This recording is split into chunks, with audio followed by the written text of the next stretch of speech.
Hello friends, আজকে নিয়ে এলাম আপনাদের জন্য মাত্র 10 মিনিটে একটি ঝটপট চিংড়ি ঢেঁড়সের রেসিপি। এই রান্নাটি করতে আমার মাত্র 10 মিনিট সময় লেগেছে। সবাই কম বেশি রান্না পারে, তবে এক একজনের রান্নার পদ্ধতি এক এক ধরনের। আজকে আমি দেখাবো আমি কিভাবে চিংড়ি ঢেঁড়স রান্না করি। চুলায় বসিয়ে দিলাম কড়াই গরম হয়ে গেলে দিয়ে দিব পরিমাণ মতো তেল।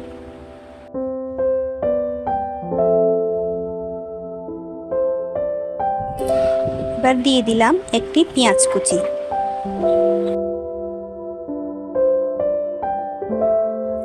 পেঁয়াজগুলো ভালোভাবে নেড়ে নেড়ে বাদামি করে ভেজে নিব। অনেকে রসুন দিয়েও এই তরকারিটি রান্না করেন, তবে আমার পেঁয়াজ দিয়েই ভালো লাগে। আপনারা যারা রসুন দিয়ে রান্নাটি করেছেন তারা একবার পেঁয়াজ দিয়ে ট্রাই করে দেখবেন। পেঁয়াজগুলো বাদামি হয়ে গেলে এবার দিয়ে দিব আগে থেকে ধুয়ে কেটে রাখা ঢেঁড়স। তারপর দিয়ে দিব পরিমাণ মতো হলুদ, লবণ, মরিচ আর মশলার গুঁড়ো। মশলাগুলোকে কষিয়ে নেওয়ার জন্য দিয়ে দিব সামান্য পরিমাণ পানি। এবার নেড়ে ছেড়ে ঢাকনা দিয়ে মশলাগুলো ভালোভাবে কষিয়ে নিব।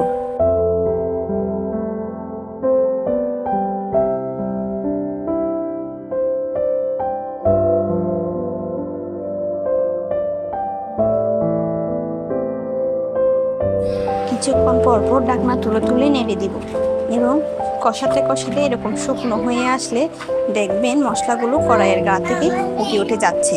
তখন বুঝবেন মশলা কষানো হয়ে গেছে। মশলা কষানো হয়ে গেলে দিয়ে দিব পরিষ্কার করে রাখা চিংড়ি মাছ। এরপর দিয়ে দিব পরিমাণ মতো পানি দিয়ে নেড়ে ছেড়ে ঢাকনা দিয়ে দিব। ঢাকনা দিয়ে চুলাটি মিডিয়াম আঁচে রেখে তরকারিটি 5 থেকে 6 মিনিট রান্না করে নেব।